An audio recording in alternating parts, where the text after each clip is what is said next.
130 पर्यंत प्रश्न आपले झालेले आहेत.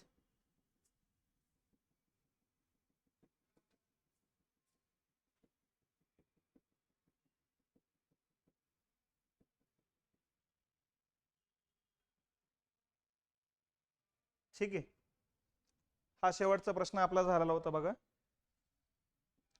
पुढचा प्रश्न घ्या. 1927 मध्ये सायमन कमिशन नेमण्यात आले, कारण मग आता सायमन कमिशन का नेमलेले? 1919 सालचा मॉन्टेग्यू सेम्सफोर्ड कायदा निष्प्रभ ठरला होता.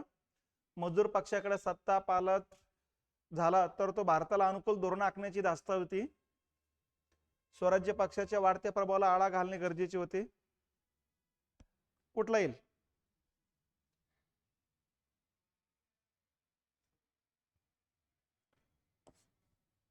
याचं उत्तर येते 2 नंबर. ठीक आहे. आता या ठिकाणी एक लक्षात घेतलं पाहिजे, यांचं हे म्हणायचं की 1927 ला का नेमलं होतं. ओरिजिनल 1919च्या कायद्याची समीक्षा 10 वर्षांनी होणार होती, 1929 ला होणार होती बघा. आलं लक्षात? आणि 1929 ला समिती स्थापन करायला पाहिजे होती, 1927 ला केली होती. आणि 1927 ला याकरता केली होती की हुजूर जी पार्टी होती, हुजूर पार्टी म्हणजे ही श्रीमंत लोकांची पार्टी आणि मजूर पार्टी सामान्य लोकांची पार्टी होती. इंग्लंडमध्ये द्विपक्षीय पद्धती आहेत बघा.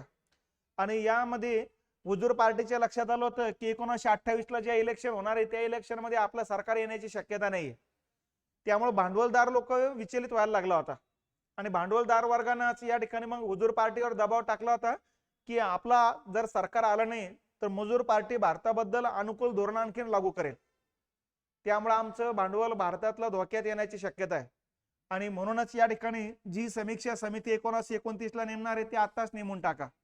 म्हणून नोव्हेंबर 1927 ला हुजूर पार्टीनं सर जॉन एल्सब्रुक सायमनच्या अध्यक्षतेखाली कमिटी स्थापन केली, त्यांना हवे असलेले सदस्य घेऊन.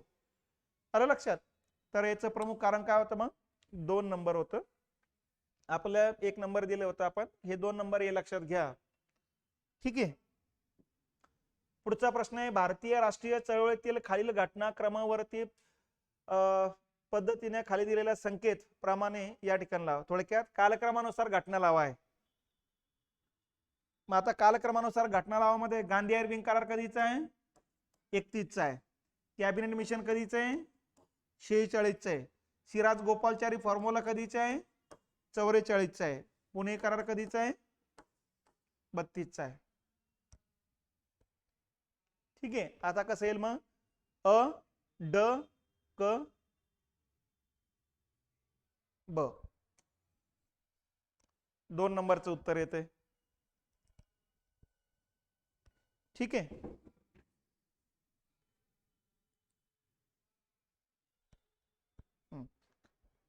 या पद्धतीने हे लक्षात घेतलं पाहिजे. मग गांधी इर्विंग करार हा या ठिकाणी दिल्लीमध्ये झाला होता, याला दिल्ली करार असंही म्हणतो आपण. सविनय कायदेभंग चळवळ स्थगित करण्यासाठीचा करार होता. कॅबिनेट मिशन जे 1946 ला मांडलं होतं याला त्रिमंत्री योजना असंही म्हणत असतो आपण. ठीक आहे. आणि हे 3 मंत्री होते, स्टॅफोर्ड क्रिप्स, मिस्टर अलेक्झांडर आणि पॅथिक लॉरेन्स. या तिघांचं मिळून हे कॅबिनेट दर्जाचे मंत्री होते म्हणून कॅबिनेट मिशन म्हटलं जातं असतं बघा. भारतीयांकडे सत्ता हस्तांतर करण्यासाठी या मिशनची नियुक्ती करण्यात आली होती. ठीक आहे. सिराज गोपालचारी 1944 चा फॉर्म्युला आहे. 1942 ते 44 कालखंडामध्ये जे भारत छोडो आंदोलन झाले, या आंदोलनामध्ये मुस्लिम लीगनं दुसऱ्या बाजूला मुस्लिम समुदायामध्ये या ठिकाणी आंदोलन करायला सुरुवात केली होती, सांगायला सुरुवात केली होती अगोदर पाकिस्तानची निर्मिती करा नंतरच भारत सोडा. आणि त्यामुळं भारत छोडो आंदोलन जे आहे ते हिंदू बोल भागापुरतच मर्यादित राहिले. आणि इथंच काँग्रेसचे जे नेते होते सिराज गोपालचारी यांच्या लक्षात आलं होतं की जोपर्यंत मुस्लिम लीग सोबत येत नाही तोपर्यंत मुस्लिम समुदाय सोबत येत नाही, आणि हिंदू आणि मुस्लिम एकत्र येत नाही तोपर्यंत इंग्रज सरकारवर दबाव पडणार नाही. आणि म्हणून हिंदू आणि मुस्लिमांना म्हणजे काँग्रेस आणि लीगला एकत्र आणण्याकरता सिराज गोपालचारी यांनी एक फॉर्म्युला मांडला, ज्यालाच म्हणायचं राजाजी योजना किंवा राजगोपालचारी फॉर्म्युला. ठीक आहे. आणि पुणे करार हा जातीय निवाडा रद्द करण्यासाठी होता. जातीय निवाडा 16 ऑगस्ट 1932 ला मांडला होता. पुणे करार 24 सप्टेंबर 1932 चा आहे. मग पुणे करार आंबेडकर आणि गांधीजींमध्ये झालेला करार होता. मग ह्या घटना यानुसार मग दुसरा क्रमांक पर्याय होतो.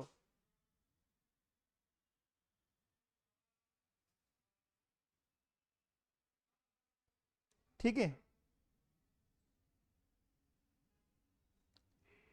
चला पुढचा प्रश्न आहे, घटनात्मक पेच सोडविण्यासाठी शिमला येथे विविध पक्षांच्या प्रमुखांची परिषद कोणी बोलावली? शिमला परिषद म्हणतात याला. आलं लक्षात? मग शिमला परिषद 1945 ची बघा. मग आता 1945 ला कोण होतं? वेवेल होते. ठीक आहे. वेवेल नावाचा एक प्रस्ताव मांडला होता जून 1945 ला, आणि या प्रस्तावावरती विचार करण्याकरता शिमला परिषद घेण्यात आली होती बघा. ठीक आहे. भारत छोडो चळवळीत टिंबटिंब यांनी सातारा येथे समांतर सरकार स्थापन केले. भारत छोडो चळवळीच्या कालखंडामध्ये सातारा या ठिकाणी प्रति सरकारची स्थापना कोणी केली? नाना पाटील. याला प्रति सरकार म्हणायचं. मग आता प्रति सरकारची स्थापना कोणत्या चळवळी दरम्यान झाली? तर भारत छोडो चळवळी दरम्यान झालेली. कोणत्या कोणत्या ठिकाणी झाली ते पण लक्षात घ्या. पहिलं प्रति सरकार स्थापन झालं बालियाला, उत्तर प्रदेश. बालिया आणि आजमगड हे उत्तर प्रदेश मधलं ठिकाण होते, इथे प्रति सरकारची स्थापना आहे. दुसरं बिहार आहे. बिहारमध्ये भागलपूर आणि पूर्णिया या ठिकाणी स्थापना झालेली. तिसरं होतं बंगाल. बंगालमध्ये मिदनापूर. लक्षात? ओरिसा. ओरिसामध्ये बालासोर. आंध्र प्रदेश. आंध्र प्रदेशमध्ये भीमवरम. आणि तामिळनाडूमध्ये बस्ती. आणि महाराष्ट्रामध्ये सातारा. 7 राज्यामध्ये प्रति सरकारची स्थापना आहे. 1 2 3 4 5 6 आणि महाराष्ट्र 7. 7 राज्यामध्ये प्रति सरकारची स्थापना आहे. म्हणजे त्या ठिकाणी सरकारचं अस्तित्व ठेवलंच नाही, सरकारसाठीच सारखीच आपली एक व्यवस्था निर्माण केली, ज्याला प्रति सरकार किंवा पत्री सरकार असंही म्हटलं जात असतं. यामध्ये सगळ्यात पहिलं प्रति सरकार होतं बालियाचं, उत्तर प्रदेशचं. लक्षात? आणि सर्वाधिक काळ टिकलेलं प्रति सरकार होतं साताऱ्याचं, जे क्रांतिसिंह नाना पाटलांनी स्थापन केलं होतं. क्रांतिसिंह नाना पाटलांना सातारा जिल्ह्यामध्ये 3 संघटना स्थापन केल्या होत्या. एक होती तुफान सेना. क्रांतिसिंह नाना पाटलाच्या ज्या संघटना होत्या त्या लक्षात घेतल्या पाहिजे. तुफान सेना. दुसरी होती आझाद सेना. आणि तिसरी होती राष्ट्र सेवा दल.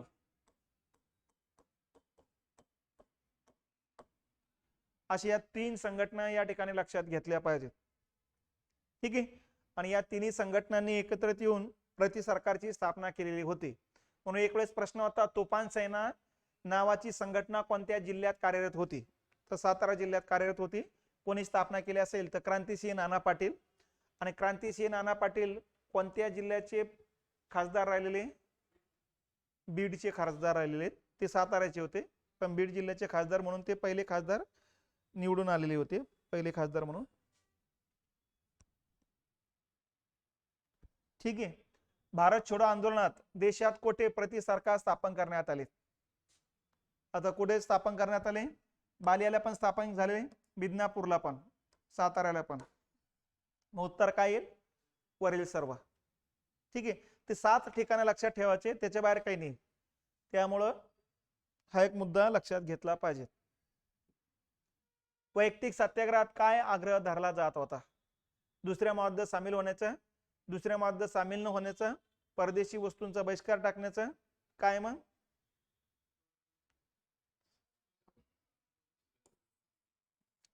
आता याला म्हणायचं थेरॉटिकल प्रश्न. हा काही फॅक्च्युअल प्रश्न नाहीये.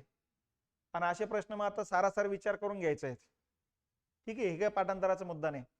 आता मूळ मुद्दा लक्षात घ्यायचा आहे की वैयक्तिक सत्याग्रह म्हणजे काय. हे बघा, 1935 चा जो कायदा होता तो 37 ला लागू झाला. आणि 1937 ला निवडणुका झाल्या.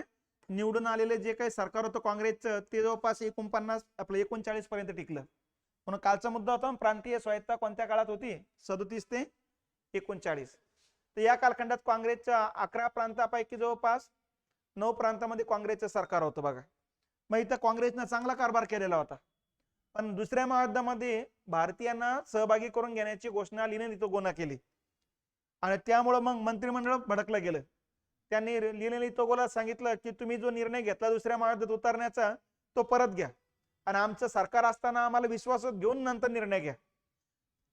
तो निर्णय लिनेली तोगोनं काही परत घेतलाच नाही आणि त्यामुळं मंत्रिमंडळाने मग हळूहळू 22 डिसेंबर 1939 पर्यंत राजीनामे दिले. राजीनाम्याचा दिवसच मुस्लिम लीगनं मुक्ती दिन म्हणून साजरा केलेले आहेत बघा. मग आता काँग्रेसनं राजीनामे दिले आणि दुसरं महायुद्ध चालू झालेलं आहे. कारण 1939 ला दुसरं महायुद्ध पेटलं गेलेलं 1945 पर्यंत.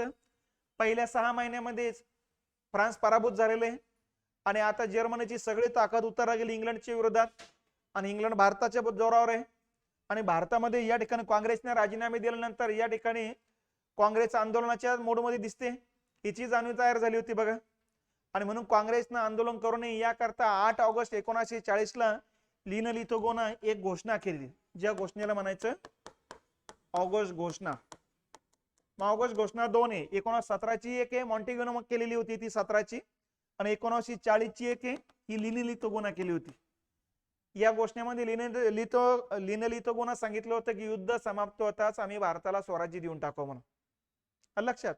पण आता काँग्रेस याच्यावर भरोसा नव्हता कारण पहिल्या महायुद्धाच्या कालखंडात त्यांनी हे सांगितलं होतं की युद्ध समाप्त होताच भारताला स्वशासन दिले जाईल, जबाबदार राज्य पद्धती दिली जाईल.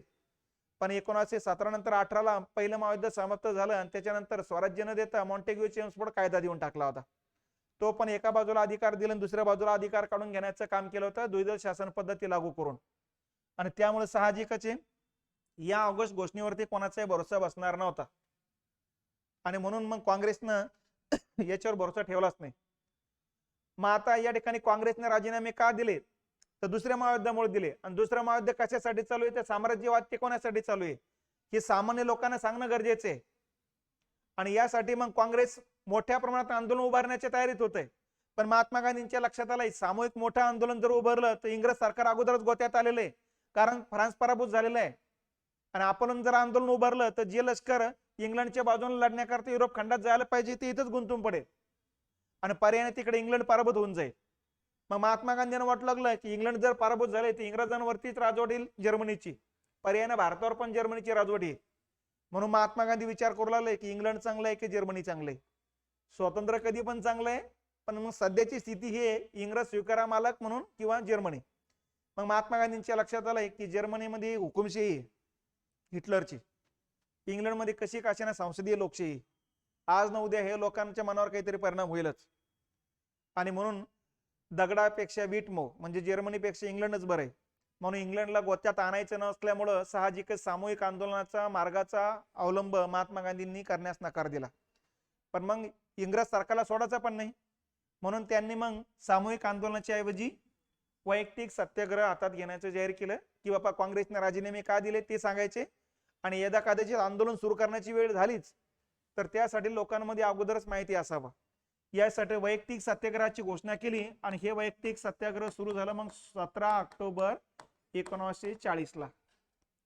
आणि यासाठी मग पहिले सत्याग्रही म्हणून कोणाची नियुक्ती केली मग पहिले सत्याग्रही होते विनोबा भावे, दुसरे कोण होते पंडित जवाहरलाल नेहरू आणि तिसरे वल्लभभाई पटेल सरदार पटेल, चौथे होते मौलाना आझाद. आणि असे पहिले सत्याग्रह नियुक्त केले की मग ते इंग्रजांच्या विरोधात बोलू लागले की दुसरं महायुद्ध कशासाठी चालू आहे साम्राज्यवादासाठी चालू आहे आणि जगात सगळ्यात जास्त साम्राज्य प्रस्थापित करणारा देश आहे इंग्लंड. त्यामुळं इंग्रजांचीच राजवटीमध्ये इंग्रजांच्याच विरोधात बोलणं म्हणजे राजद्रोह होता. म्हणून 1-2 ठिकाणच्या भाषणावरूनच मग विनोबा भावेंना अटक केली, तुरुंगात टाकली. मग महात्मा गांधीजींनी वैयक्तिक सत्याग्रह म्हणून नियुक्त केले नेहरूंना. त्यांच्या पण 1-2 ठिकाणच्या भाषणावरून राजद्रोहाचे खटले दाखल केले, त्यांना अटक केली. मग वल्लभभाई पटेलची नियुक्ती झाली. असं करत करत 1941 पर्यंत 25,000 वैयक्तिक सत्याग्रही अटक झालेले होते. हे लक्षात घेतलं पाहिजे. यापैकी 4 जणांची यादी आपल्याकडे आहे. आतापर्यंत एमपीसी ना पहिलेच विचारलेले, फक्त एका परीक्षेला दुसरं विचारलेलं होतं. आता जर तिसरं विचारलं तर वल्लभभाई पटेल म्हणा आणि चौथं मौलाना आझाद. ठीक आहे, तर याचं उत्तर ह्या डायरेक्शन लक्षात घ्यायचं. पुढचा मुद्दा आहे महात्मा गांधींनी पहिले वैयक्तिक सत्याग्रही म्हणून कोणाची निवड केलेली. हा एक प्रश्न येऊन गेला. मग कोणाची नियुक्ती केलेली विनोबा भावे. दुसरे जर विचारले तर पंडित नेहरू.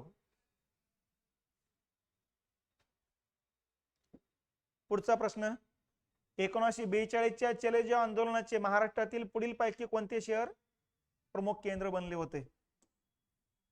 कोणते शहर होतं मग? मुंबई. कारण मुंबईतच आंदोलनाला सुरुवात झालेली आहे. ठीक आहे. 7, 8 आणि 9 ऑगस्टला मुंबईला विशेष अधिवेशन बोलवलं होतं. ठीक आहे. आणि या विशेष अधिवेशनाचे अध्यक्ष होते मौलाना आझाद. पहिल्याच दिवशी या ठिकाणी आपलं पंडित जवाहरलाल नेहरू यांनी चले जाव चळवळीचा ठराव मांडलेला आहे आणि हा ठराव बहुमताने संमत झाला. दुसऱ्या दिवशी 8 ऑगस्टला या ठरावावरती भाषण महात्मा गांधीजींनी केलंय आणि महात्मा गांधीजींनी सांगितलं की आता करा अथवा मरा. थोडीफार हिंसा जरी झाली तरी मी आंदोलन पाठीमागे घेणार नाही. कारण स्वातंत्र्य आत्ताच मिळू शकतात आणि आता स्वातंत्र्य मिळवण्यात जर आपण अपयशी ठरलो तर जगाच्या अंतापर्यंत सुद्धा आपल्याला स्वातंत्र्य मिळण्याची सुतराम शक्यता नाही. म्हणून सगळ्या भारतीय लोकांनी त्यांनी आवाहन केलं की या आंदोलनामध्ये या ठिकाणी उतरल्या जावं, कारण हे आपल्या स्वातंत्र्यासाठीचं आंदोलन आहे. आणि त्यांनी त्याच वेळेस घोषणा केली की उद्या म्हणजे 9 ऑगस्टला या ठिकाणी मी मार्ग सांगतो की कोणत्या मार्गाने आंदोलन करायचं म्हणून. पण या दिवशीच्या भाषणावरूनच या ठिकाणी इंग्रज सरकारच्या लक्षात आलंय की काँग्रेस आक्रमक मूडमध्ये आहे, आंदोलनाच्या मूडमध्ये आहे, त्यामुळे उद्या मार्ग सांगून आंदोलन सुरू होऊ शकते. म्हणून दुसऱ्या दिवशी 9 वाजता आपलं 9 ऑगस्टला सकाळी 4 वाजता सगळ्या काँग्रेसच्या निवासस्थानावर सगळे मुंबईलाच होते, निवासस्थानावर धाडी पडल्यात, पोलिसांनी धाडी टाकल्यात आणि या ठिकाणी महात्मा गांधीजी सहित सगळ्यात प्रमुख नेत्यांना अटक करून तुरुंगात टाकून दिले. आणि ही बातमी मग सकाळी 8 वाजता फुटली आणि रेडिओवरून मग गुप्तपणे प्रसार सुरू झाला की आंदोलन सुरू झालंय म्हणून, काँग्रेसच्या नेत्यांना अटक झाली म्हणून. आणि मग मुंबईमध्ये सामान्य लोक रस्त्यावर उतरले गेले आणि अशा पद्धतीने 9 ऑगस्ट हा मग ऑगस्ट क्रांती दिन म्हणून साजरा करायला सुरुवात केलेली आहे बघा. आणि याच दिवसापासून भारत छोडो चळवळीला सुरुवात होती बघा. तर अशा पद्धतीने मग प्रमुख शहर म्हणून कुठलं आलं? मुंबई. मुंबईमध्ये मग उषा मेहता आणि विठ्ठल झवेरी यांनी आझाद रेडिओची स्थापना केली आणि आदल्या दिवशीच्या महात्मा गांधींच्या भाषणाच्या ज्या टेप होत्या त्या प्रसारित करायला सुरुवात केली. आणि यातून मग आंदोलन सुरू झाल्याचं सामान्य लोकांना कळालं आणि हळूहळू मग पूर्ण देश या आंदोलनामध्ये उतरला गेला होता बघा. तर अशा पद्धतीने हे भारत छोडो आंदोलन होतं. भारत छोडो आंदोलनामध्ये काँग्रेस रेडिओ चालवण्याची महत्वपूर्ण भूमिका कोणी पार पाडली? परत तो याशी रिलेटेड मुद्दा. कोणी? उषा मेहता. कुठे? मुंबई. त्यांच्या रेडिओचं नाव काय होतं? आझाद रेडिओ. त्यांना यात मदत करणारे कोण होते? विठ्ठल झवेरी.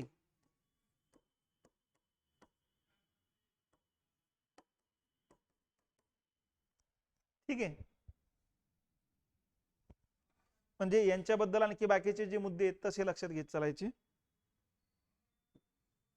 पुढचा मुद्दा आहे फेब्रुवारी 1942 मध्ये कोणत्या चीनी नेत्याने भारत भेटीवर असताना जाहीरपणे भारताच्या स्वातंत्र्य कांक्षेला सहानुभूती व्यक्त केली होती? कोण होतं मग?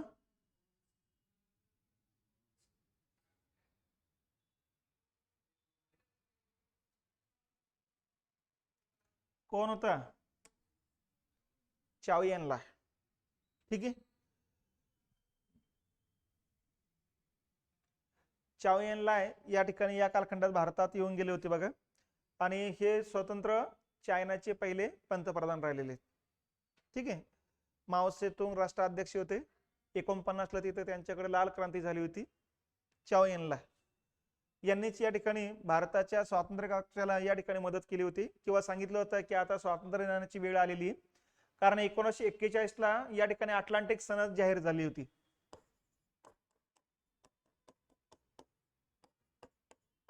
अटलांटिक सनद होती 41 ची. अटलांटिक महासागरातील एका जहाजावरती अमेरिकेचे राष्ट्राध्यक्ष रुझवेल्ट आणि ब्रिटनचे पंतप्रधान चर्चिल या दोघात एक करार झाला होता. कारण अमेरिका युद्धात उतरला गेला होता 1941 ला. कारण जपाननं अमेरिकेच्या पर्ल हार्बरवरती 7 डिसेंबर 1941 ला हमला करून एकाच दिवशी 150 पेक्षा अधिक विमान उडून दिली होती. त्यामुळे अमेरिकेने युद्धात उतरण्याच्या अगोदर चर्चिल सोबत चर्चा करून अटलांटिक सनदचा प्रस्ताव मंजूर केला होता, ज्यामध्ये सांगितलं होतं की दुसऱ्या महायुद्धानंतर कोणीही कोणावर वर्चस्व गाजवायचं नाही. नंबर 2 सांगितलं आताच वसाहतींना स्वयंनिर्णयाचा अधिकार राहील, म्हणजे वसाहतीने जर स्वातंत्र्याची मागणी केली तर आताच देता येईल. आणि दुसऱ्या महायुद्धानंतर तिसरं महायुद्ध होऊ द्यायचे नसेल तर जगात शांतता प्रस्थापित करण्याकरता युनोची स्थापना करण्यात येईल. तर अशा वेगवेगळ्या तरतुदी अटलांटिक सनदमध्ये मंजूर करण्यात आल्या होत्या बघा. आणि यानुसार मग चाऊ यानला सांगितलं होतं मग भारतालाही स्वातंत्र्य द्यायला काही हरकत नाही आता, कारण स्वयंनिर्णयाचा अधिकार लागू झाला होता. टिंबटिंब हे कॅबिनेट मिशनचे सदस्य नव्हते. मग कॅबिनेट मिशनचे सदस्य मी सांगितलेले पॅथिक लॉरेन्स हे भारत मंत्री होते, हे होते एल्विन अलेक्झांडर हेही होते आणि क्रिप्स हे पण होते. मग कोण नव्हते?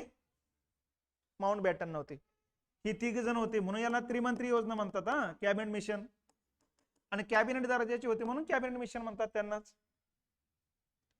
तर क्रिप्स हे पंडित नेहरूंचे जिवलग मित्र होते, त्यामुळे त्यांना या ठिकाणी घेतलं होतं. अलेक्झांडर हे नौदल प्रमुख होते, भारतात त्यांचा बराच या ठिकाणी कारभार राहिलेला होता. पॅथिक लॉरेन्स या ठिकाणी शेवटचे भारत मंत्री होते, त्यामुळे भारताचे संबंध यांचा पण होताच. या तिघांचे मिळून कॅबिनेट मिशनची स्थापना 16 मे 1946 ला होती बघा. ठीक आहे. मग कॅबिनेट मिशन काय म्हणते?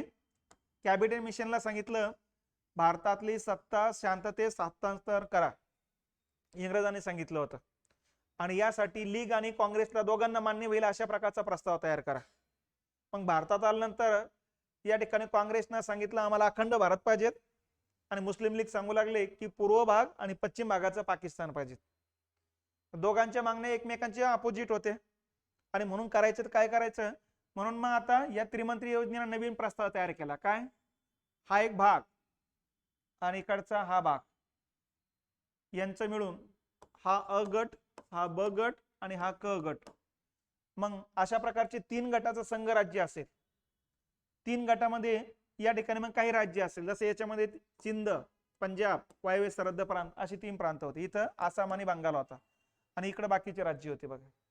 मग यांनी सांगितलं होतं या ठिकाणी अ गट आणि ब गटाचं मिळून पाकिस्तान तयार होईल आणि अ आणि क गटाचे मिळून आणि ब गटाचा हिंदुस्थान असेल. अशा प्रकारचा प्रस्ताव तयार केला. मग लक्षात, तिघांचे मिळून संघ राज्य असेल. लक्षात, म्हणजे पाकिस्तान तयार होईल असं म्हटलं नाही त्यांनी. तर या 3 गटाचं मिळून संघ राज्य असेल. संघ राज्याची एक राज्य घटना असेल आणि संघ राज्याची राज्य घटना एखाद्या गटाला जर मंजूर नसेल तर त्यांना स्वतंत्र राज्य घटना तयार करण्याचा अधिकार असेल. आलं लक्षात? आणि मग या ठिकाणी तशा प्रकारचा प्रस्ताव तो मांडला होता. पण हा प्रस्ताव मग आता मुस्लिम लीगनं मान्य केला, कारण मुस्लिम लीगला माहिती आहे की या गटात आपल्याला वर्चस्व निर्माण झालं तर आपणच सांगू संघ राज्याची राज्य घटना आम्हाला मंजूर नाही आणि गटाची राज्य घटना तयार करू. कारण त्रिमंत्री योजनेतली पुढची तरतूद होती की 2-2 राज्य घटना जर तयार झाल्या संघ राज्याची आणि गटाची, तर गटाची राज्य घटना श्रेष्ठ असेल, संघ राज्याची राज्य घटना दुय्यम असेल. आणि म्हणून बॅरिस्टर जिनांच्या लक्षात आलं होतं की गटामध्ये बहुमत भेटलं तर आपण राज्य घटना तयार करून राज्य घटनेतच तरतूद करू की आमचा वेगळा गट नसून वेगळा देश आहे. आणि अशा पद्धतीने मग पाकिस्तान वेगळा करता येतो. म्हणून त्रिमंत्री योजनेला मुस्लिम लीगनं मंजुरी दिली, पण काँग्रेसनं सांगितलं मंजुरी देतो पण ही तरतूद थोडी बदलून घ्या. संघ राज्याची राज्य घटना श्रेष्ठ बनवा आणि गटाची राज्य घटना दुय्यम बनवा. पण त्रिमंत्री योजनेने सांगितलं असं होणार नाही. आता काय करू, अगोदर संघ राज्याची राज्य घटना तयार होणार आहे ना, ते निवडून आलेले प्रतिनिधी ठरवतील की त्रिमंत्री योजनेतल्या कोणत्या तरतुदी बदलायच्या आणि कोणत्या नव्याने टाकायच्या, ती त्यांच्यावर सोपून देतो आम्ही. मग काँग्रेसच्या लक्षात आलंय चला बहुमत आपल्यालाच भेटणार आहे, कारण 37च्या इलेक्शन मध्ये भारतभरात बहुमत काँग्रेसलाच होतं आणि म्हणून काँग्रेसने मान्य केलं. आणि अशा पद्धतीने मग भारतभरामध्ये निवडणुका झाल्या. यामध्ये 292 जवळपास काही आपलं 389 काहीतरी प्रतिनिधी होते ते, आणि यापैकी जवळपास 199 जागा काँग्रेसनं जिंकल्या होत्या आणि 73 जागा मुस्लिम लीगनं जिंकल्या. मग काँग्रेसला स्पष्ट बहुमत मिळताच पंडित जवाहरलाल नेहरूंनी पत्रकार परिषद घेऊन सांगितलं होतं आम्ही त्रिमंत्री योजना त्याच वेळेस मान्य केली ज्यावेळेस त्यात बदल करण्याचा अधिकार नंतरच्या बहुमतवाल्या पक्षाला देण्याची तरतूद केलेली होती. आणि आता आम्हाला बहुमत मिळालेले, आता आम्ही बहुमतानं कोणताही गट भारतापासून अलग होणार नाही याची काळजी घेण्याकरता संघ राज्याची राज्य घटना श्रेष्ठ आणि गटाची राज्य घटना दुय्यम अशा प्रकारची तरतुदी करू म्हणून. आणि आता मुस्लिम लीगच्या लक्षात आलंय की शेवटच्या तरतुदीचा अर्थ काय होतोय म्हणून मुस्लिम लीगनं सांगितलं आमचे जे 73 प्रतिनिधी निवडून आले ते राजीनामा देऊन टाकते, कारण आमचं लोकशाही मार्गावर भरोसाच नाही आता. आणि त्यांनी राजीनामा देऊन टाकलेत आणि सांगितलं येणारा 16 ऑगस्ट 1946 हा दिवस पाकिस्तानच्या निर्मितीसाठी डायरेक्ट ऍक्शन डे म्हणून साजरा करावा, प्रत्यक्ष कृती दिन म्हणून साजरा करावा. आणि त्या दिवशीपासून जातीय दंगलीनं भारतात वेग पकडला गेला. मग फाळणी होईपर्यंत जातीय दंगली चालूच होत्या. मग तर अशा पद्धतीनं या सगळ्या घटना घडामोडी लक्षात घेतल्या पाहिजेत. 5 मार्च 1948 रोजी टिंबटिंब यांची भारताचे पहिले गव्हर्नर जनरल म्हणून नेमणूक करण्यात आली. कोणाची? सी राजगोपालचारी. हे बघा, स्वतंत्र भारताचे पहिले गव्हर्नर होते माउंटबॅटन आणि पहिले भारतीय गव्हर्नर होते सी राजगोपालचारी. ठीक आहे. काल आपण घेतलेले वेगवेगळ्या कालखंडातले पदाधिकारी कोण कोण होते. ठीक आहे. मग यांचा कार्यकाळ कुठला होता? 1948 ते 1950, 26 जानेवारी पर्यंत. मग 26 जानेवारी भारतीय राज्यघटना अस्तित्वात आली, अंमलात आली आणि मग स्वतंत्र भारताचे गव्हर्नर जनरल पद रद्द झालं आणि राष्ट्रपती पद सुरुवात होते. बघा, स्वातंत्र्यपूर्व काळात कोणता दिवस स्वातंत्र्य दिन म्हणून साजरा करण्यात आला? 26 जानेवारी 1930.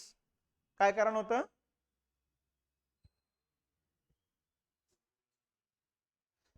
एकोणीसशे 29 ला लाहोरचं अधिवेशन झालं होतं पंडित नेहरूंच्या अध्यक्षतेखाली. ठीक आहे. आणि या ठिकाणी संपूर्ण स्वराज्याचा ठराव संमत झाला होता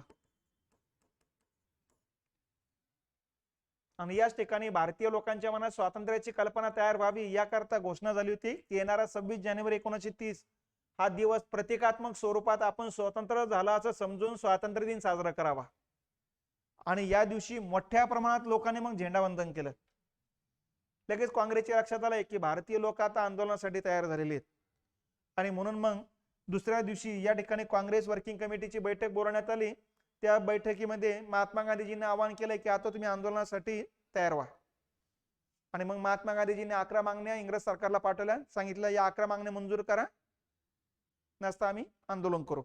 आणि यातून जे आंदोलन सुरू झालं त्यालाच म्हणायचं सविनय कायदेभंग.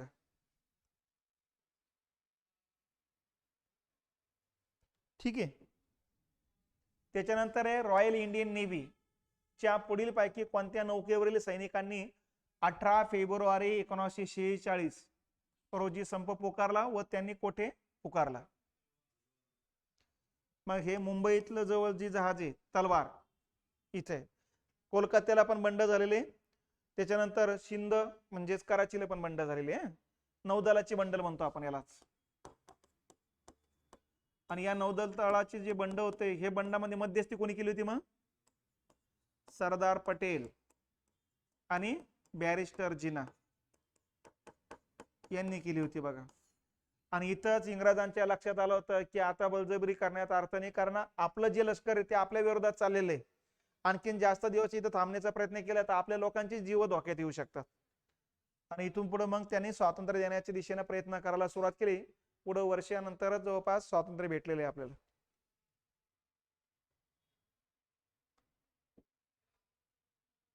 चंद्रशेखर आझादांच्या नेतृत्वाखाली सरदार भगतसिंगांनी 1928 मध्ये कोणती संघटना स्थापन केली? कुठली? Hindustan Socialist Republican Association. ही संघटना 1928 ला दिल्ली जवळ कोटला मैदानी, आता सध्या इंटरनॅशनल ते क्रिकेटचं ग्राउंड आहे, या ग्राउंडवरती त्यांनी ही संघटना स्थापन केली होती. या अगोदर या ठिकाणी हे लक्षात घेतलं पाहिजे, चंद्रशेखर आझाद यांची हिंदुस्तान रिपब्लिकन असोसिएशन नावाची संघटना होती.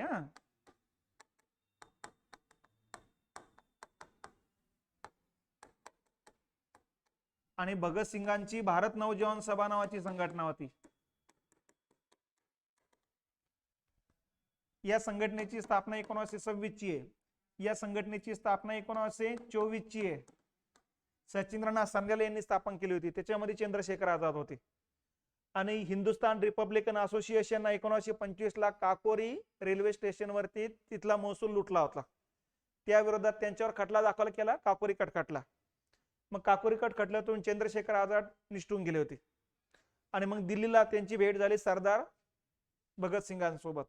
आणि या दोघांमध्येच कोटला मैदानावरती 1928 ला भारत नवजीवन सभा आणि हिंदुस्तान रिपब्लिकन असोसिएशन विलीन करून एकच संघटना काढली, हिंदुस्तान सोशलिस्ट रिपब्लिकन असोसिएशन. आणि या संघटनेने मग पुढं ट्रेड डिस्प्यूट बिल आणि पब्लिक सेफ्टी बिल हे मंजूर करण्यासाठी सेंट्रल असेंब्लीमध्ये मांडले जाणार होते 1928 ला. आणि त्यामुळे कायदे मंडळामध्ये भगतसिंग आणि बटुकेश्वर दत्त यांनी बॉम्बस्फोट घडवून आणलाय, लक्षात. आणि नंतर मग या ठिकाणी सॉन्डर्सची हत्या पण केलेली होती, कारण सायमन कमिशनला विरोध करताना लाला लजपत रायवरती लाठीचार्ज झाला होता, त्यामध्ये लाला लजपत राय यांचा मृत्यू झाला होता, त्याचा बदला म्हणून ते सॉन्डर्सला मारलं गेलं होतं. मग या दोन्ही घटनेतूनच या ठिकाणी मग भगतसिंग, राजगुरू, सुखदेव यांना मग 23 मार्च 1931 फाशीची शिक्षा देण्यात आली होती. तर ही संघटना आहे बघा. मग नवजीवन सैनिक संघ आहे, आता हे नवजीवन संघटना म्हणायची असेल. गदर पार्टी कधीची आहे? 1913. नवभारत ही वृत्तपत्र आहे.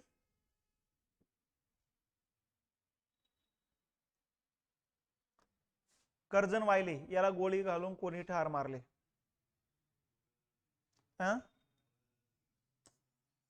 मदनलाल धिंगरा. ठीक आहे. 1 जुलै 1909 ची घटना आहे. आता कुठं मारलं यांना? लंडनला मारलं. कारण या ठिकाणी एक लक्षात घेतलं पाहिजे, 1909 ला या ठिकाणी भारतामध्ये अनुशीलन समिती जी होती, त्या अनुशीलन समितीनंच या ठिकाणी खुदीराम बोसना, प्रफुल्ल कुमार चाके आणि खुदीराम बोस यांनी किंग्सफोर्डवरती बॉम्ब फेक केली होती. आणि बॉम्ब फेक केल्यानंतर या ठिकाणी मग किंग्सफोर्ड काही मारला गेला नाही, कारण त्या 2 गाड्यापैकी एक गाडी उडाली, दुसऱ्या गाडीतच होता तो. आणि मग या ठिकाणी खुदीराम बोस पकडला गेला होता. प्रफुल्ल कुमार चाकेनं स्वतःच्या बंदुकीतून स्वतःच्या डोक्यात गोळ्या घालून घेतल्या होत्या. खुदीराम बोस पकडला गेला त्यावेळेस तो 14-15 वर्षाचा होता. त्यामुळे मग अनुशीलन समितीचं नाव समोर आलं आणि अनुशीलन समितीची चौकशी केल्यानंतर मग लक्षात आलंय की हेमचंद्र दास यांनी आणि महाराष्ट्रातले आपले सेनापती बापट यांनी बॉम्बचं प्रशिक्षण घेऊन भारतात आलेले आहेत. हेमचंद्र दास कडून ती माहिती मिळाली. हेमचंद्र दास आणि सेनापती बापट इंडिया हाऊस मध्ये शिक्षणासाठी होते. तिथं विदा सावरकरांनी त्यांना रशियाला बॉम्ब तयार करण्याचं तंत्रज्ञान शिकण्यासाठी पाठवलं आणि तिथून भारतात पाठवलं होतं. मग यातून मग इंग्रजांनी दुसरी धाड टाकली अभिनव भारत संघटनेवरती महाराष्ट्रामध्ये. मग इथं हळूहळू लक्षात आलं विदा सावरकरांचं डोकं आहे. मग इंडिया हाऊसवरती लक्ष ठेवण्यासाठी मग कर्जन वायलीची नियुक्ती केली होती बघा. यांनीच खबर केली होती की पूर्ण क्रांतिकारकांचा महामेरू विदा सावरकर आहे. मग विदा सावरकरांना इंग्लंडमधून पकडलं, भारतात आणलेलं आहे बघा. आणि मग या ठिकाणी ही सगळी खबर कर्जन वायलींना दिल्याचं मदनलाल धिंगराच्या लक्षात आलं, कारण तेही इंडिया हाऊसमध्ये शिक्षणासाठी होते. आणि त्याच ठिकाणी मग 1 जुलैला त्यांनी कर्जनवालीवर ते गोळ्या घालून मारून टाकलेले. त्याच्यानंतर मग मदनलाल धिंगराला पण शिक्षा झालेली, फाशी शिक्षा, हे लक्षात घेतलं पाहिजे. त्याच्यानंतर दामोदर चाफेकर जे होते, चाफेकर बंधू म्हणतो आपण यांना, यांनी 1897 ला रँड आणि आयरेस्टची हत्या केलेली होती बघा. कारण रँड हा प्लेग कमिशनर होता. 1897 ला पुण्यामध्ये प्लेगची साथ आलेली होती. प्लेग निवारणार्थ पुणे शहराचा प्लेग कमिशनर म्हणून रँडची नियुक्ती केली होती. आणि रँडनं या ठिकाणी घरातलं सगळं सामान, देव मंदिर वगैरे सगळं बाहेर फेकायला सुरुवात केली. यातून पुण्यातल्या लोकांच्या धार्मिक भावना दुखावला गेला होता. म्हणून मग दामोदर चाफेकर यांनी जी काही व्यायाम मंडळ नावाची संघटना काढली होती 1896 ला, या संघटनेनंच या ठिकाणी निर्णय घेतला की रँड आणि आयरेस्टला मारायचं.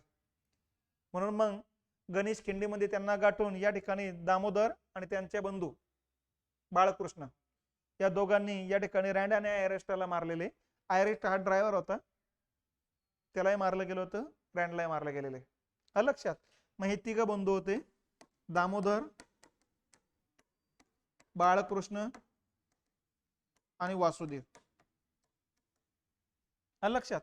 परंतु याची हत्या कोणी केली हे बरेच दिवस कळणं असं झालं होतं. म्हणून पोलिसांनी संशयावरून द्रविड बंधूंना अटक केली होती.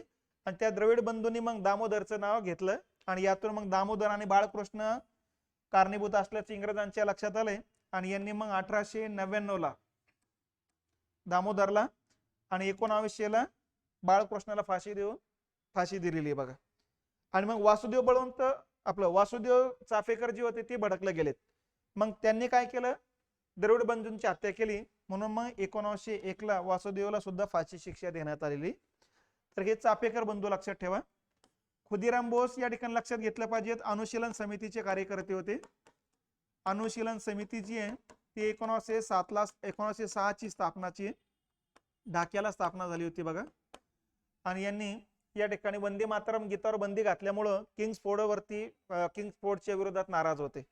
त्याची हत्या करण्याकरता खुदिराम बोसनं मग बॉम्बचा वापर केला होता. पण त्या बॉम्बमध्ये या ठिकाणी दुसऱ्याच गाडीतल्या 2 इंग्रज महिला मारल्या गेल्या होत्या. ठीक आहे. अनंत कानेरे नाशिकच्या अभिनव भारत संघटनेचे कार्यकर्ते होते. ठीक आहे. आणि जॅक्सनना मग काळ्या पाण्यात शिक्षा केली होती विदा सावरकर आणि गणेश सावरकरांना. त्याच्यानंतर मग जॅक्सनची हत्या त्यांनी घडून आणली होती बघा 21 डिसेंबर 1909 ला. आणि नंतर मग त्यांना पण फाशी शिक्षा झालेली आहे. अरे लक्षात. त्याच्यानंतर आहे इंडिया हाऊस. स्थापना कोणी केली? कोणी केली मग? श्यामजी कृष्ण वर्मा. आता श्यामजी कृष्ण वर्मा जी होते ती गुजरातची होते. शिक्षणासाठी इंग्लंडला गेले आणि तिथं तत्वज्ञान आणि संस्कृत या विषयाचे प्राध्यापक बनले. मग प्राध्यापक पदातून पगार भरपूर येऊ लागला. मग देशाकरता काहीतरी करावं म्हणून भारतातल्या लोकांना वेगवेगळ्या प्रांतातल्या लोकांसाठी शिष्यवृत्ती सुरू केल्या. महाराष्ट्रातल्या मुलांसाठी शिवाजी शिष्यवृत्ती होती. राजस्थानमध्ये महाराणा प्रताप शिष्यवृत्ती होती. मुस्लिमांसाठी राजा अकबर शिष्यवृत्ती होती. महिलांसाठी लक्ष्मीबाई शिष्यवृत्ती होती. आणि अशी या शिष्यवृत्ती मग ज्यांना ज्यांना मिळाल्या ते शिक्षणासाठी इंग्लंडला जाऊ लागले आणि त्यांच्याच घरात राहू लागले म्हणून त्यांच्या घराला नाव पडलं पुढं 1905 ला इंडिया हाऊस. आणि इथंच मग विदा सावरकरांना शिष्यवृत्ती मिळवून देण्याचं काम लोकमान्य टिळकांनी केलं होतं. आणि अशा पद्धतीने मग विदा सावरकरांनी इंडिया हाऊस मध्ये भारतातल्या वेगवेगळ्या प्रांतातून जे लोक आले त्यांचं संघटन बांधलं. त्यामध्ये हेमचंद्र दास, त्याच्यानंतर सेनापती बापट, मदनलाल धिंगरा, लक्षात, विदा सावरकर, त्याच्यानंतर होते लाला हरदयाळ, मादाम भिकाई कामा, तारकनाथ दास, वीरेंद्रनाथ चट्टोपाध्याय, हे सगळे त्या इंडिया हाऊस मध्ये होते बघा. हे नंतर मग विदा सावरकर यांना वेगवेगळ्या प्रांतात पाठवलं आणि तिथून भारतावरती क्रांतिकारकांना मदत करण्यासाठी या ठिकाणी सांगितलेलं होतं. तर अशा पद्धतीने पुढच्या घटना आहे. मग लाला हरदयाळ अमेरिकेत गेले होते. अमेरिकेत मग त्या ठिकाणी पांडुरंग खानकोजे, विष्णू गणेश पिंगळे, लाला हरदयाळ यांनी गदर पार्टीची स्थापना केली. मग आणि गदर पार्टीनेच मग भारतामध्ये एकाच वेळेस उठाव घडवून आणण्याकरता विष्णू गणेश पिंगळेची नियुक्ती केली होती. विष्णू गणेश पिंगळे लाहोरला गेले आणि रासबिहारी बोस आणि त्यांनी मग या ठिकाणी 1857 सारखाच लष्करामार्फत उठाव घडवून आणण्याचा प्लॅन केला होता. पण याची खबर पोलिसांना मिळाली. यातून विष्णू गणेश पिंगळे यांना पकडलं, त्यांच्यावरती खटला दाखल केला आणि मग लाला हरदयाळ मग अमेरिकेतून पसार झालेत बघा. तर अशा पद्धतीनं गदर पार्टी बद्दल माहिती लक्षात ठेवा. विदा सावरकरांबद्दल तर माहितीच आहे, खुदीराम बोस बद्दल माहिती घेतलेलीच आहे आपण. पुढे अमेरिका व कॅनडा स्थित भारतीयांनी कोणती संघटना स्थापन केली?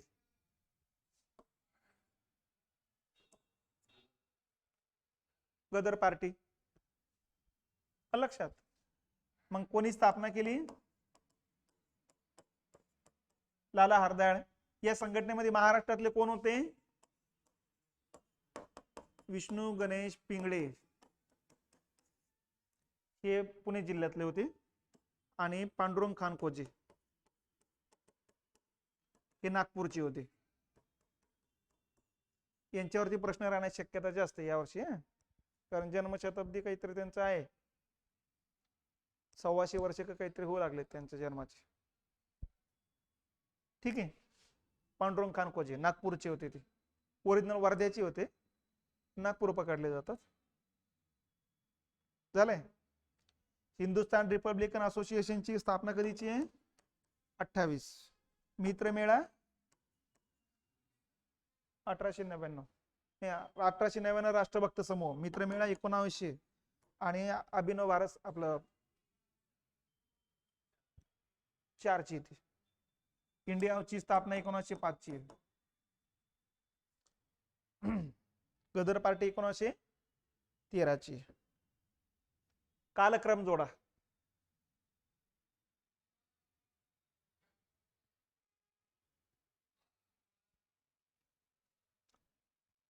गदर पार्टी 13. खुदिराम बोसची फाशी 1908. चौरी चौरा दुर्घटना 1922. आणि मोपलांनी बंड कधी केलं होतं? 21. कुठला येईल क्रम? क. क साठी काय वापरा सांगितले यांनी? 3. हे 3 न सुरुवात होते. मग नंतर काय येत आहे? अ. अ साठी 1 वापरा सांगितलेले. उत्तर कुठलं येईल मग? 4 नंबर. हा, बाकीचं बघून घ्या. अ, क, ड, ब. ओके, बरोबर आहे. 3 1 4 2. बर, हे देण्याचं कारण काय आहे? काय गरज आहे काही? हा, वेळ जावा म्हणून इंग्रज आपलं MPSC ना कार्यक्रम लावला. काहीच गरज नाही ना. इंग्रजच येऊ लागलं डोक्यामध्ये.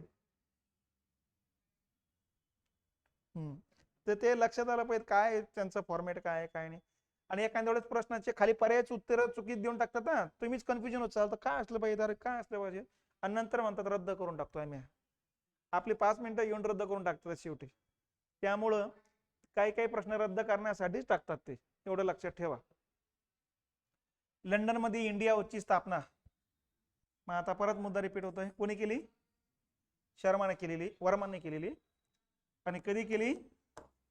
1905 ला केलेली. ठीक आहे. ब्रिटिश सरकारने मदनलाल धिंगरा यांना टिंब साली फाशी दिली. कधी? 1909 ला. 1 जुलै 1909 ला त्यांनी हत्या केली होती. कोणाची? कर्जन वायलीला मारले होतं. किंग्सफोर्डनं कोणावर हल्ला केला होता? किंग्सफोर्डवर हल्ला कोणी केला होता? खुदीराम बोस आणि प्रफुल्ल कुमार चाकीने. ठीक आहे. मंगल पांडेने कोणाला मारलेलं आहे? मेजर ह्युसेन आणि बॉबला. जॅक्सनला कोणी मारलं? कानेरीने मारलेलं आहे. हार्डिंग वरती बॉम्ब फेक कोणी केली होती? नाही, रासबिहारी बोस. लक्षात. त्याच्यानंतर सॉन्डर्सला कोणी मारलं? भगतसिंग आणि राजगुरू दोघांनी मारले. कायदे मंडळात बॉम्बस्फोट कोणी घडून आणला? भगतसिंग आणि बटुकेश्वर दत्त आहे. ठीक आहे. बळवंत वासुदेव गोगटे यांनी कोणाला मारलं? हॉटसन. ठीक आहे. बीना दास यांनी कोणाला मारलं मग? Stanley Jackson. आणि सुनीती चौधरी आणि शांती घोषनं स्टीव्हन्सन, कलकत्त्याचा कलेक्टर होता.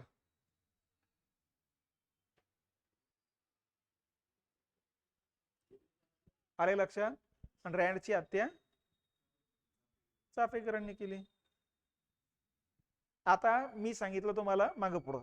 आता क्रमानं बघा. हे बघा, 1857 मंगल पांडे कोणाला मारलं? मेजर ह्युसेन आणि बॉब या दोघांना मारलेले. ठीक आहे. 1897 चाफेकर कोणाला मारलं? रँड आणि एमरास्टर. 1908 खुदीराम बोस कोणाला मारलं? मारलं म्हटल्यापेक्षा हल्ला केला होता. किंग्सफोर्ड. ठीक आहे. 1909 मदनलाल धिंगरा कोणाला मारलं? कर्जन वायली. ठीक आहे.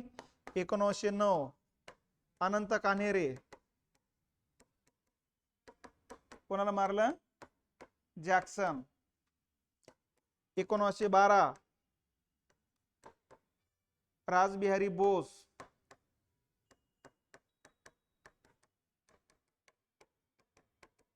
कोणावरती हल्ला केला होता?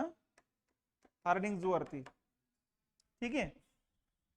त्याच्यानंतर 1928 भगतसिंग कोणाला मारलेले?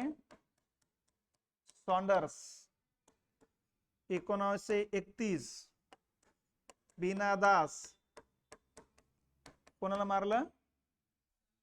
Stanley Jackson. 1932 सुनीती चौधरी आणि शांती घोष.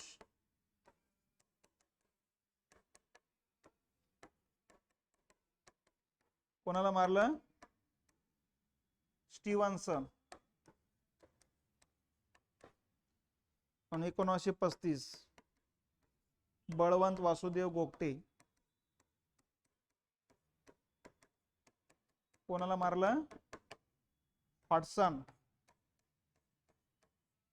एवढे लोक लक्षात ठेवायचे.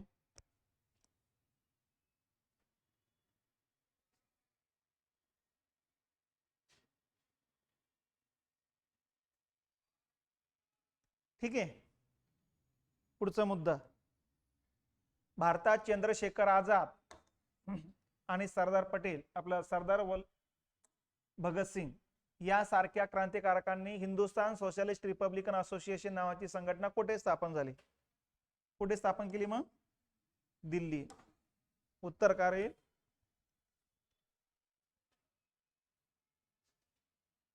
चार नंबर. बरं, आता इथं दोन दोन ठिकाणी काही स्थापन होणार नाही, हे पर्याय अशी देण्याची पण गरज नाही. ठीक आहे, फक्त कन्फ्युजन करणे. मागच्या वर्षी राज्यसेवेचा प्रश्न आहे. पुढचा, 9 ऑगस्ट 1925 काकोरी कटात खालीलपैकी कोणते क्रांतिकारक सहभागी नव्हते? काकोरी कट खटला या कुठल्या संघटनेवरती आहे? Hindustan Republican association. हिची स्थापना कधीची आहे? 1924. कानपूरला स्थापना आहे.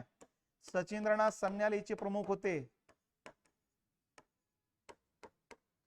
आणि यांना शस्त्रास्त्र मिळवण्यासाठी पैसा लागत होता.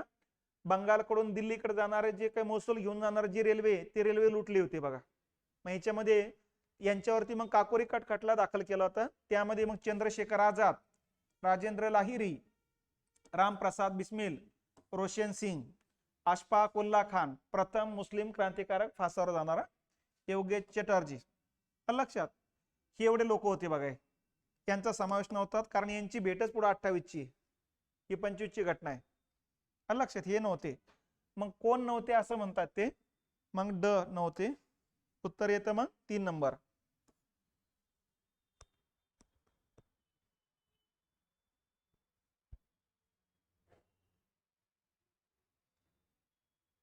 आले का लक्षात? मग आता एक कट खटले लक्षात ठेवा. आता कट खटले कुठले कुठले आहेत हे बघा. 8 कट खटले आहेत. पहिला कट खटला जो आहे तो नाशिक कट खटला येईल. ठीक आहे. पहिला अलीपूर कट खटला आहे. तसा अलीपूर कट खटला 1908 चा आहे. अनुशीलन समितीच्या संघटनेवरती दाखल झालेला होता. बारिंद्र घोष, भूपेंद्र दत्त, खुदिराम बोस, प्रफुल्ल कुमार चाकी हे त्याच्यामध्ये होते बघा. दुसरा कट खटला नाशिकचा आहे. नाशिक कट खटला 1910 चा येतो. लक्षात, विदा सावरकर, गणेश सावरकर, अनंत कानेरी यांच्यावरती होता. तिसरा येतो दिल्ली कट खटला 1912 चा होता. हार्डिंग वरती रासबिहारी बोस यांनी हल्ला केला होता. त्यांना पकडून मग त्यांच्यावर खटला दाखल केला होता. 1912 चा खटला म्हणतात त्याला. त्याच्यानंतर 1915 चा लाहोर कट खटला होता. कोणावरती दाखल झाला होता? लाहोर खटल्यातले क्रांतिकारक कोण होते?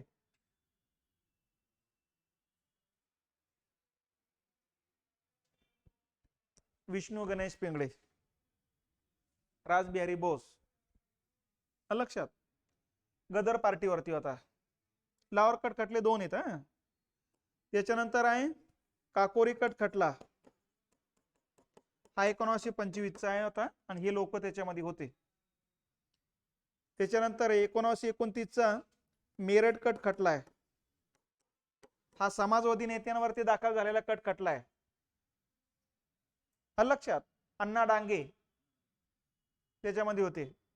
मिरजकर, जोगळेकर, निंबाळकर हे समाजवादी नेते होते. त्याच्यानंतर लाहोर कट खटला 1929 चा भगतसिंग, राजगुरू, सुखदेव यांच्यावरती.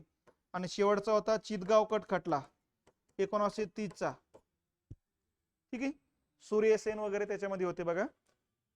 कल्पना दत्त, प्रीतिलता वड्डेदार, अजय घोष, गणेश घोष, तारकेश्वर दास्तीकार ही लोक होती. 1 2 3 4 5 6 7 8 8 खटले लक्षात ठेवायचे नेहमी.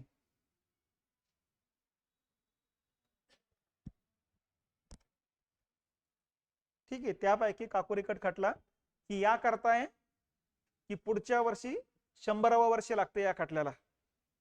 आणि या वर्षी या क्रांतिकारकांनी हिंदुस्थान रिपब्लिकन असोसिएशन नावाची संघटना स्थापन केली, त्याला 100 वर्षे होऊ लागली. 100वे वर्ष सुरू झालं ना आता, 23-24 100वे वर्ष असते. प्रश्न या भोवती राहील म्हणून ते प्रश्न घेतलेले ते, बाकीचे प्रश्न मी बाजूला काढलेले ते. आले का लक्षात? याच्यासोबत मग बाकीच सांगू लागलोच मी, पण प्रश्न इतक्या जागेत कुठेतरी राहील, कारण 100वे वर्ष लागू लागलं. 1907 मध्ये पॅरिस येथे असताना व ते टिंबटिंब व त्यांचे सहकारी हेमचंद्र दास, मिर्झा अब्बास यांनी एका रशियन क्रांतिकारकाकडून बॉम्ब निर्मितीचे नवीनतम तंत्र शिकून घेतले. कोण येईल मग? महादेव पांडुरंग बापट, म्हणजेच सेनापती बापट.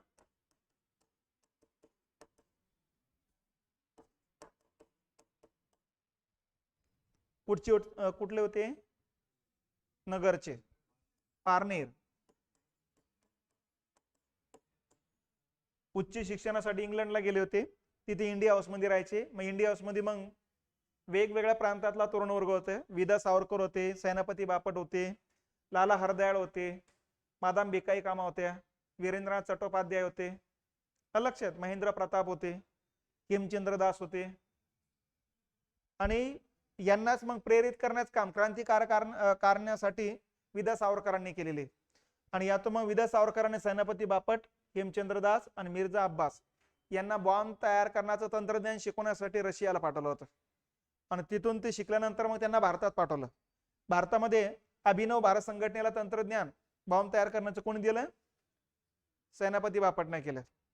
आणि अनुशीलन समितीला हेच तंत्रज्ञान दिलं हेमचंद्र दास आणि मिर्झा अब्बास यांनी दिलेले बघा. आणि यातून मग बॉम्ब तयार करण्याचा पहिला कारखाना या ठिकाणी तिथं अलीपूरला काढण्यात आलेला होता, कोलकाता शहरातल्या एका घरामध्ये. आणि मग फुटतोक नीती पण गरजेचं होतं. आणि म्हणून मग खुदीराम बोस आणि प्रफुल्ल कुमार चाकीची नियुक्ती केली होती की किंग्सफोर्डच्या गाडीवरती टाका, फुटला तर चांगलाच आहे, लक्षात. कारण किंग्सफोर्डनं वंदे मातरम गीतावरती बंदी घातली होती. 1905 ला बंगालची फाळणी झाल्यानंतर जे आंदोलन सुरू झालं, वंगभंग आंदोलन, या आंदोलनामध्ये वंदे मातरम गीत प्रकाश झोतात आलं होतं. वंदे मातरम गीत बंकिमचंद्र चटर्जी यांच्या आनंदमठ कादंबरीतलं गीत आहे. आणि ही कादंबरी 1876 ते 1979 कालखंडातली, ठीक आहे. आणि हे गीत पहिल्यांदा गायलं होतं 1896 कोलकाता अधिवेशनामध्ये रवींद्रनाथ टागोरांनी गायलं होतं बघा. 5 कडव्यातलं गीत होते, लक्षात. आणि कोणत्या चळवळी दरम्यान प्रकाश झोतात आलं हे गीत? वंगभंग चळवळी दरम्यान. आणि या गीताला मग राष्ट्रीय दर्जा दिला 24 जानेवारी 1950 ला. या 5 कडव्यापैकी फक्त पहिल्याच कडव्याला राष्ट्रीय गीताचा दर्जा आहे. आणि ह्या गीत गायनाचा कालावधी किती ठेवलेला आहे मग आता? वंदे मातरम गीताचा गीत गायनाचा कालावधी किती आहे?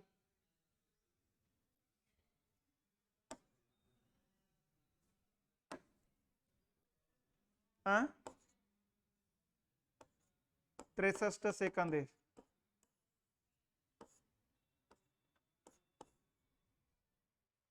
आणि जनगणमनाचा 52 सेकंद आहे. जनगणमन आहे ती 52 सेकंद राजा हो.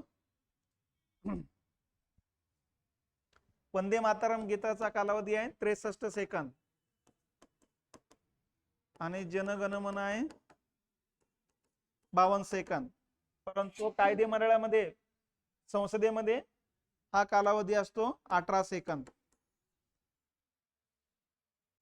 पहिले आणि शेवटचेच वाक्य बोलण्यावरती तिथं मोकळे की, कारण वेळ त्या ठिकाणी जास्त वेळ घेता येत नसतो, विधिमंडळ असू द्या किंवा संसद असू द्या. पुढचा मुद्दा, ICS प्राप्त करून देखील सुद्धा सुभाषचंद्र बोस यांनी त्या नोकरीकडे का पाठ फिरवली? त्यांना स्वातंत्र्य आंदोलनात उडी घ्यायची होती, ब्रिटिशांची नोकरी करणे त्यांना आवडले नाही, त्यांना इंग्लंडच्या राजसिंहासनाची एकनिष्ठतेची शपथ घेण्यास सांगितले गेले, त्यांना इंग्रजांची सत्ता मान्य नव्हती. उत्तर काय येतं? 3 नंबर. ICS झाल्यानंतर एकनिष्ठतेची शपथ घ्यावी लागते बघा ब्रिटिश राजगादीशी. आणि याच ठिकाणी त्याने सांगितलं मी शपथ घेणार नाही म्हणून. आणि यातून मग त्यांना ICS प्राप्त होऊन सुद्धा नोकरीचा राजीनामा द्यावा लागला होता, ठीक आहे. सुभाषचंद्र बोस यांच्या संदर्भात असलेल्या खालील घटना कालक्रमानुसार लावा.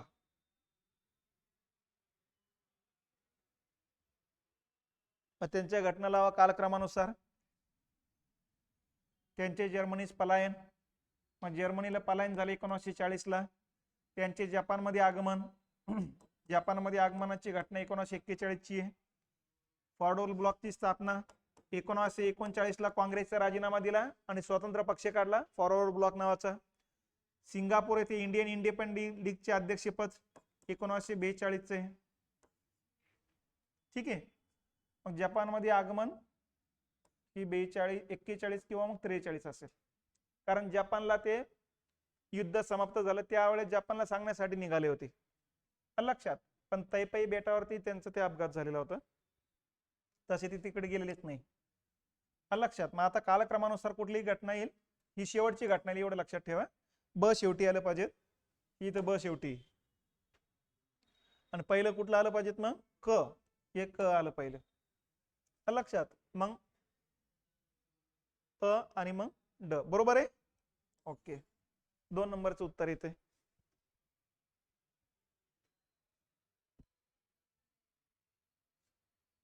झालंय. ओके. टिंबटिंब हे सुभाषचंद्र आपलं सुभाष ब्रिगेडचे कमांडर होते.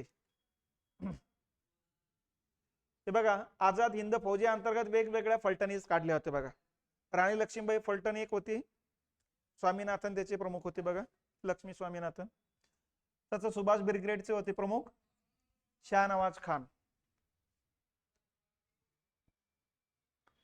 आझाद हिंद फौजेचे संस्थापक कोण होते?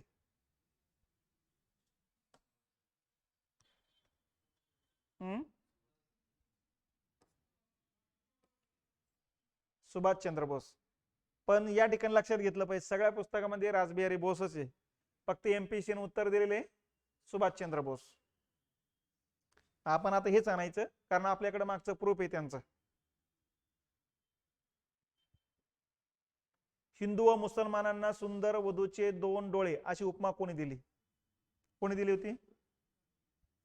सर सय्यद अहमद खान.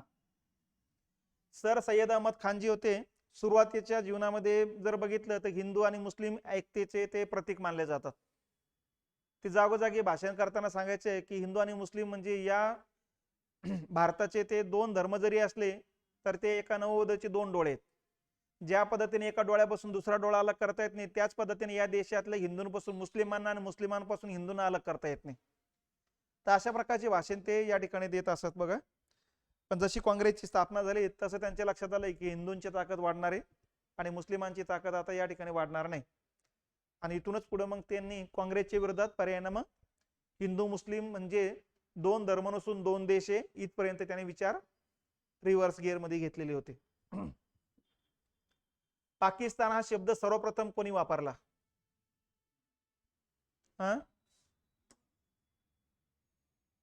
शब्द म्हणतात ते पाकिस्तान शब्दाचीच निर्मिती केली होती रहमत अली चौधरीनं. कधी केली होती? 34ला. कुठल्या ग्रंथात केली होती? No or never. कुठं शिक्षण घेत होता हा विद्यार्थी? केम्ब्रिज मध्ये, केम्ब्रिज विद्यापीठामध्ये लक्षात. आणि वेगळा देश मुस्लिमांच्या संस्कृतीसाठी असावा अशी मागणी कोणी केली होती? मोहम्मद इक्बालना. कधी? 30 अलाहाबादच्या अधिवेशनामध्ये. तर पाकिस्तान कल्पनेचे जनक कोण? मोहम्मद इक्बाल. पण पाकिस्तान शब्द निर्मिती कोणी केली? रहमत अली चौधरीनं. मोहम्मद इक्बाल यांच्या कोणत्या पुस्तकाची सुरुवात सारे जहां से अच्छा हिंदुस्तान हमारे या गीताना झाली आहे?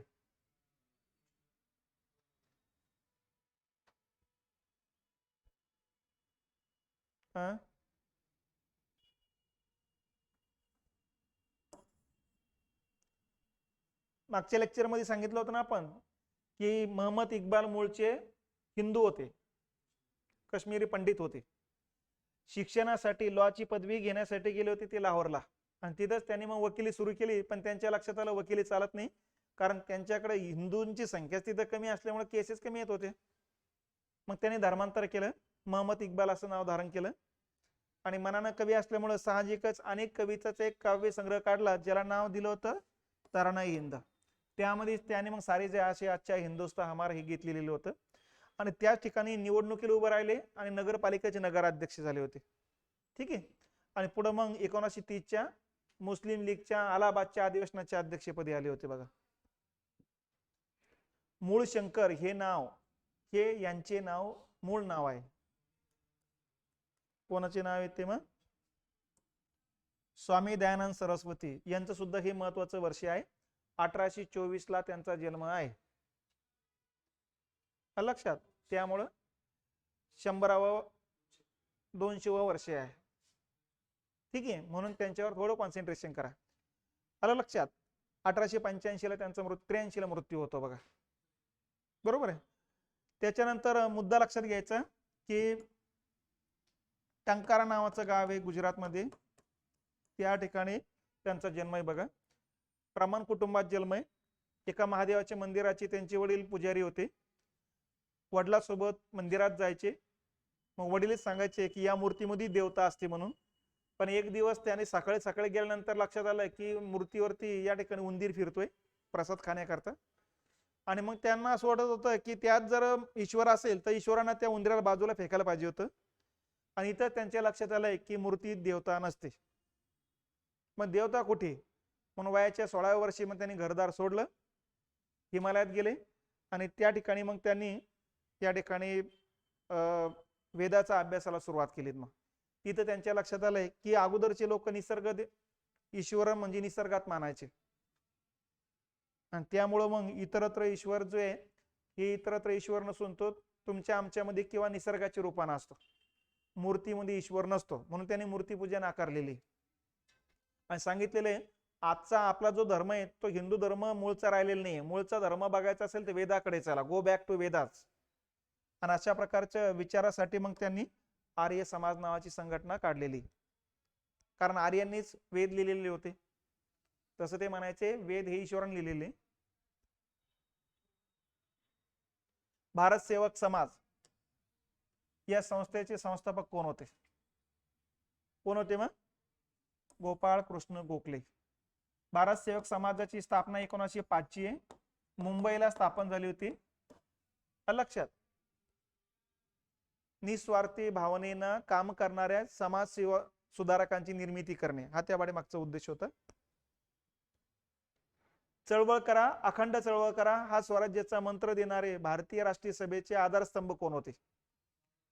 कोणी केली होती घोषणा? ही दादाभाई नौरोजींनी केली होती. कुठे केली होती? कोलकात्याला केली होती. कधी केली होती? 1906 च्या अधिवेशनाचे अध्यक्ष होते ते. आणि त्याच ठिकाणी त्याने स्वराज्याचा ठराव मांडला होता. आणि स्वराज्याच्या ठरावाचा मांडल्यानंतर संमत झाल्यानंतर त्यांनी मग लोकांना आवाहन केलं होतं की चळवळ करा आणि अखंड चळवळ करा. यातून आज आपल्या मागण्या मंजूर होतील, बंगालची फाळणी रद्द होईल आणि आपल्याला स्वराज्य पण मिळेल. ठीक आहे. तर हे या ठिकाणच्या घटना लक्षात घेतल्या पाहिजेत. पुढचा मुद्दा आहे खालीलपैकी कोणत्या संस्थांची स्थापना दादाभाई नौरोजी यांनी केली होती? ज्ञान प्रसारक मंडळीची स्थापनेचा त्यांचा काही संबंध आहे का? नाही. बॉम्बे असोसिएशनच्या स्थापनेत त्यांचा सहभाग होता 52. लंडन इंडियन असोसिएशनची स्थापनेमध्ये त्यांचा सहभाग होता 1869. ईस्ट इंडिया असोसिएशन मध्ये सहभाग होता 1866. या 2 लंडन मध्ये काढलेल्या आहेत, या मुंबईला काढली होती. ही ज्ञान प्रसारक मंडळी जी आहे ही दादोबा पांडुरंग यांनी काढलेली आहे 1848 ला. ही दादोबा पांडुरंगची आहे, त्यामुळे ही इथे येणार नाही. ब क ड 2 नंबर उत्तर येते. आणि काळानुसार म्हटलं असतं तर मग ब ड आणि मग क आलं असतं. ठीक आहे. किंवा या 4ही संघटना काळानुसार म्हटलं असतं तर मग ही येत असते 1848. मग पहिली आली असते ही दुसरी, ही तिसरी आणि ही चौथी आली असते. मग काळक्रमानुसार जर विचारलं असतं तर.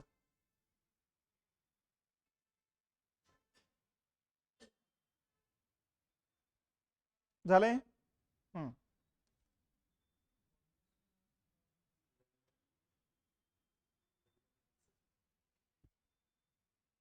ओके, चला पुढं. खालीलपैकी कोणते ग्रंथ लोकमान्य टिळकांनी लिहिलेले आहे? आता लोकमान्य टिळकांनी कुठले कुठले ग्रंथ लिहिलेले आहेत? Arctic home in the Vedas, वैदिक क्रोनॉलॉजी अँड अदर ऍसिड आणि द ओरायन अ ब ड. ठीक आहे. आर्य लोकांच्या बाबतीत या ठिकाणी लोकमान्य टिळकांनी बरेच संशोधन केल्याचं दिसतंय बघा. ओके.